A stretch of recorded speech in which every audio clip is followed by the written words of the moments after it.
Olá, gente querida. O grande cientista, talvez o maior cientista de todos os tempos, Albert Einstein, acreditava em Deus. Certa vez ele disse assim: Deus não joga dados, e se jogasse, ele venceria. Albert Einstein entendeu as leis do universo, da física, da matemática, como nenhum outro cientista descobriu. E ao perceber a perfeição do universo, ele afirmou categoricamente que um universo tão vasto e tão perfeito não poderia existir como fruto do acaso. Ele dizia que tinha que haver um ser inteligente por detrás de tudo isso. Na verdade, gente, o universo tem a assinatura de Deus. Muitos cientistas não admitem, Preferem manter a sua arrogância e dizerem que veio do nada, veio do Big Bang, mas a verdade é que o universo ele tem alguns segredos que são extraordinários, que estão sendo descobertos, e por aqueles que são honestos têm que admitir a existência de um Deus muito poderoso para ter criado isso. Gente, a Bíblia também é algo extraordinário. Na Bíblia, além daquela mensagem que nós enxergamos naturalmente, quando lemos e estudamos, é muito importante você entender que existem códigos secretos, verdadeiras assinaturas de Deus, e quanto mais nós chegamos no final dos tempos, esses códigos começam a ser compreendidos. O tema do vídeo de hoje é o número de Deus. Em seguida diz Apocalipse, o livro dos 7. Por quê, gente? Porque na Bíblia inteira, Deus ele coloca o 7 como um dos códigos mais importantes para que nós entendamos a maneira como ele trabalha, o caráter de Deus. O número 7 é o número de Deus, é o número da plenitude. E onde Deus coloca o 7, ele está querendo dizer que aquela área está em plenitude. Por exemplo, Deus criou o universo em 7 dias. Não é isso? 6 dias do homem trabalhar, no 7º dia ele descansa. Depois são 7 anos, a terra deveria trabalhar 6 anos e no 7º deveria descansar. Depois tem a festa das semanas, de 49 dias. E o 50º é o Pentecostes. E você vê em toda a Bíblia o número 7 aparecendo como um sinal do número de Deus e da sua plenitude. Mas em nenhum outro livro da Bíblia o número 7 é tão abundante como no livro de Apocalipse. É como se Deus estivesse nos dizendo: o livro de Apocalipse é o livro das plenitudes. É o final dos tempos, é o tempo em que tudo aquilo que ia acontecer tem o seu término, tem a sua plenitude. E hoje eu quero trazer para vocês, então, o número de Deus, que é o 7, e apresentar no Apocalipse, entendeu? Como o livro dos 7, eu quero mostrar para vocês alguns 7 que nós temos aqui nesse livro e explicar o que eles significam. Bom, logo no capítulo 1, nós temos 7 igrejas, 7 candelabros, 7 espíritos diante do trono, 7 estrelas e 7 anjos, Nos capítulos 2 e 3 de Apocalipse, nós temos as 7 igrejas, para as quais Jesus endereça 7 cartas, não é isso?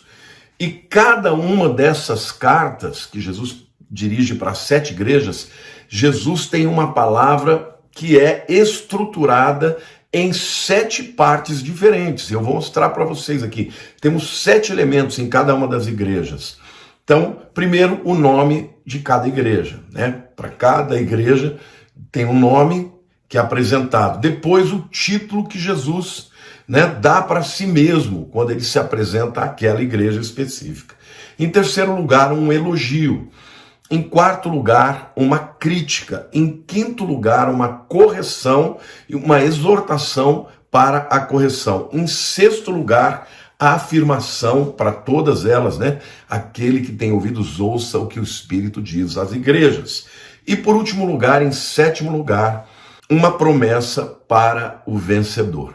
Então, de novo, o número 7 aqui é muito emblemático. Por quê? Porque no tempo em que estas cartas foram endereçadas às igrejas, já tinha mais de 100 igrejas na Ásia Menor, ali na região da Turquia hoje. Então, por que Jesus só se endereçou a 7 igrejas? Porque essas igrejas, elas representavam a igreja de Cristo como um todo, né? Então, ao lermos a história de cada uma das 7 igrejas, as palavras que Cristo tem, nós podemos entender que esta é a mensagem completa que Cristo tem para as igrejas de todos os tempos.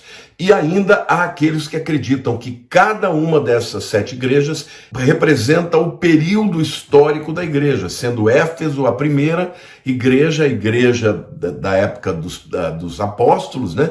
E a última delas, de Laodiceia, a igreja do arrebatamento. Então, seria o avanço da história da igreja desde o seu início até a sua plenitude, quando a igreja vai ser arrebatada. Mas o livro de Apocalipse, meus queridos, ainda tem muitos outros 7. Por exemplo, nós sabemos que existem 7 selos, 7 trombetas e 7 taças. Esses são 3 grupos de juízos de Deus que aumentam em intensidade, porque o período da grande tribulação, que também é de 7 anos, né? A gente sabe disso por causa que a última das 70 semanas de Daniel, do capítulo 9, a última semana é a chamada grande tribulação, que demora 7 anos. Portanto, representa a maior de todas as tribulações, aquela que vai realmente trazer o juízo completo de Deus para a humanidade impenitente que não se rende a Jesus Cristo. Mas os 7 selos são, na verdade, cada um deles a liberação de um juízo que Cristo está dando. As 7 trombetas são mais 7, um grupo de 7 juízos mais intensos do que os 7 selos. E por último lugar, as 7 taças, mais um grupo de 7 juízos mais intenso do que as 7 trombetas. Então são 21 juízos, múltiplo de 7, mais com uma intensidade cada vez maior. Deixa eu tomar meu guaranazinho aqui, ó. Nós vemos ainda muitos outros 7 no livro de Apocalipse. Como, por exemplo, 7 trovões, 7 vozes como de trovão, 7 personagens muito importantes, 7 novas coisas, né? Novos céus, nova terra, nova Jerusalém, daí por diante. 7 bênçãos e 7 canções de adoração. Isto tudo representa também a totalidade, né? Os 7 trovões, que representam 7 vozes, representam a palavra de Deus completa, né? O livro de Apocalipse é um livro de revelações. Existe um paralelo com o livro de Daniel, mas no livro de Daniel, Daniel enxergou, mas o anjo Gabriel disse para ele: você sela o livro, cerra as palavras desse livro, porque a revelação não é para o tempo presente, é para o futuro.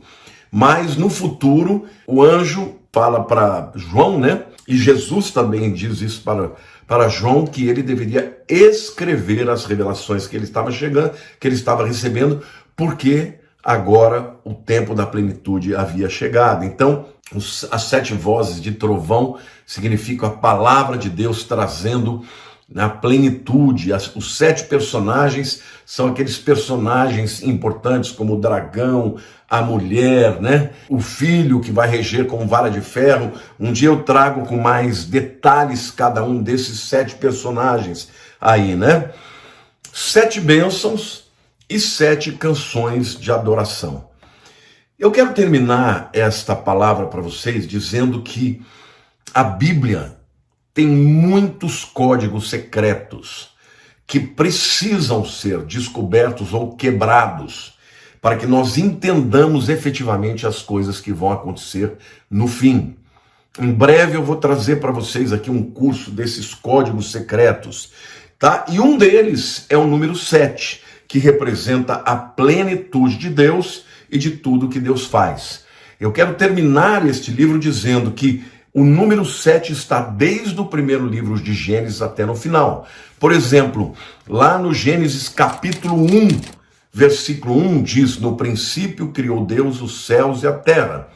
No hebraico são 7 palavras: Bereshit, bara, Elohim, et hashamayim, ve'et haaretz. Então são 7 palavras representando Deus que cria todas as coisas. E também no livro de Gênesis tem muitas repetições do número 7. É importante você começar a entender que a palavra de Deus tem muita profundidade que nós ainda não conhecemos. Mas quanto mais nos aproximamos do tempo do fim, isto vai sendo revelado e descortinado. E eu tenho me debruçado estudando a palavra de Deus para poder entender esses códigos secretos. Então é isso, gente. Se você gostou do vídeo, eu quero te pedir que você comente, que você curta, que você compartilhe nos grupos de WhatsApp. Se você ainda não se inscreveu no meu canal, quero dizer que vai me dar uma grande alegria, uma grande honra se você se tornar inscrito no meu canal. Importante clicar ali no sininho e escolher todas as notificações, porque assim, toda vez que eu lançar um vídeo novo, você vai ser notificado. Deus abençoe, um beijo grande no coração, espero que vocês tenham gostado do vídeo.